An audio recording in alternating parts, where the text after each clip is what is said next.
Did you ever think Ron Weasley was the most loyal friend in Harry Potter? Oh, you're mistaken. We're talking about a boy who constantly envied his best friend, abandoned him at the most dangerous moment, even dated the girl he loved just to prove his worth. Ron Weasley, a hero or the hidden antagonist in Harry's life? 1. Have you ever felt lost in a crowd? Ever felt like a backup option in your friend group? Only remembered for a quick laugh or when no one else is around? Welcome to Ron Weasley's life. The sixth son in a poor family where all the achievements were already claimed before he could even try. Charlie, the cool dragon tamer. Bill, the handsome Gringotts banker. Percy, the model student. Fred and George, the genius pranksters.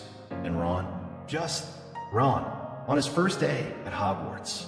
No new robes, no new wand, no exciting pet, sorry scabbers. Just a vague dream to be seen, not as the Weasley brothers' little sibling or Harry Potter's famous friend. Then he met Harry on the Hogwarts Express. Ron eyed Harry's candy box with envy. Harry shared. Harry didn't care about his hand-me-downs. Harry didn't treat him like a nobody. At that moment, Ron thought, maybe I could be someone important.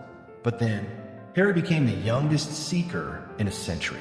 Harry got the best broomstick. Harry was surrounded by fans as the boy who lived. And Hermione? She answered every question, saved them from trouble, and, let's be honest, was better than Ron at almost everything. And Ron? He stood beside Harry, laughed at his jokes, got annoyed by Hermione's nagging, and raged when Malfoy bullied his friends. He wanted to be part of those great adventures, and he was, but never the main part. The most painful thing in friendship? Not betrayal. It's being there, but never truly being seen. Watch Ron's face when Harry catches the snitch for the first time. The crowd cheers. Ron smiles, but his eyes darken slightly. Ron Weasley, in his moth-eaten sweater, holding a broken wand, watching his best friend shine in every room. He wanted to shine too, just once. You think Ron's just the funny sidekick? You're wrong. Beneath the jokes, the spider-induced screams, the childish fights with Hermione, lies a heart starving for recognition, love, and proof that he matters. 2. The Horcrux and Ron's deepest fear. You think Ron abandoned Harry and Hermione during the Horcrux hunt just because he was hungry or homesick? The truth is darker. Ron sat by the campfire, face shadowed, while Harry and Hermione whispered plans. The Horcrux around his neck didn't just whisper nonsense. It spoke his deepest fear after 17 years of hiding it. Hermione will never love you. Harry's the chosen one. You're just a joke that follows him. If you disappear, no one will look for you. You're useless. And the worst part? Ron believed it. He looked at Harry, the boy who lived, the name the whole world knew. He looked at Hermione, brilliant, fierce, willing to die for Harry. And Ron, invisible, left behind in every battle, every conversation, even in Hermione's gaze. Tears rolled as he watched Harry and Hermione laugh together, his grip tightening on the Horcrux. It twisted his insecurities into visions. Hermione embracing Harry, whispering, "You're the one I choose." Ron standing there, powerless, meaningless. Ever been jealous of your best friend?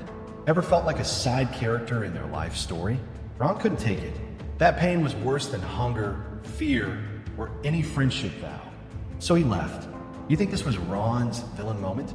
No, this was the moment Ron died inside, so he could be reborn. When he walked away, he didn't know where to go. He just knew, I can't stay and watch the person I love choose someone else. I can't stand here another second in a world that doesn't need me. This wasn't cowardice. This was an existential crisis, one anyone could face.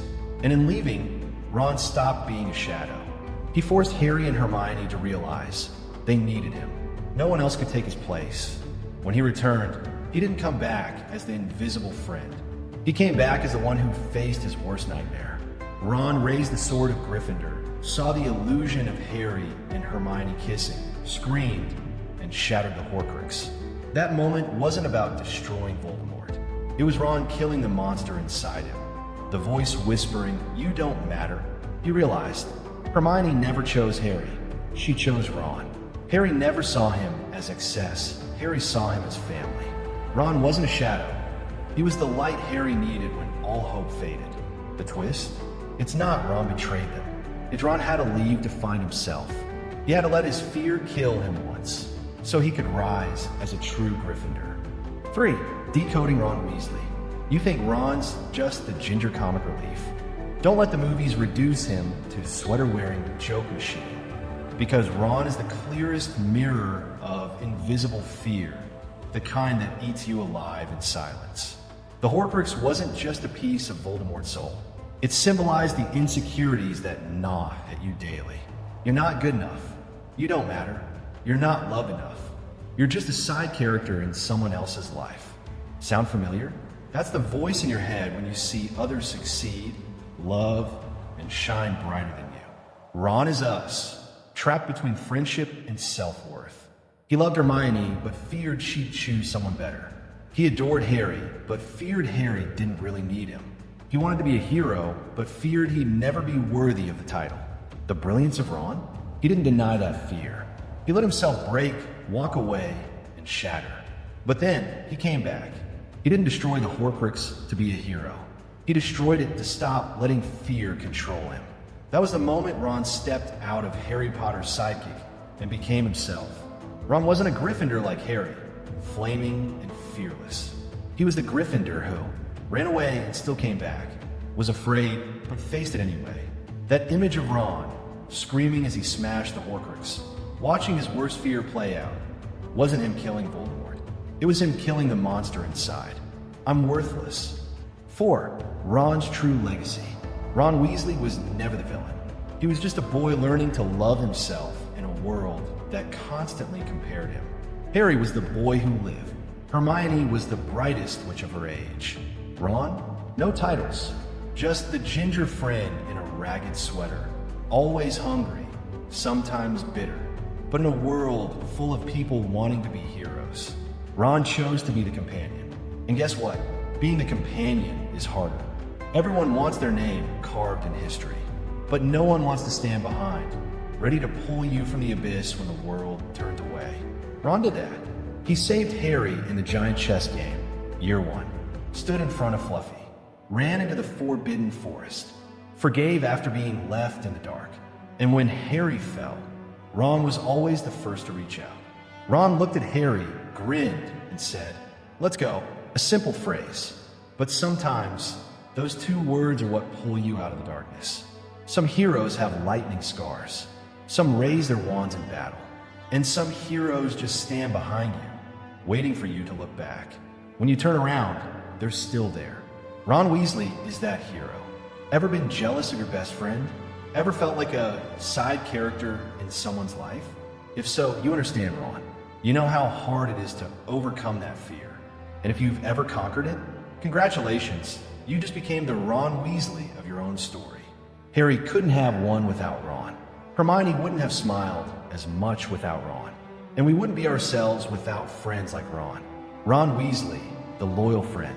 Not because he never faltered, but because he faltered and still came back to hold your hand. What's your take? Subscribe Fictional Depths for more deep dives into misunderstood characters.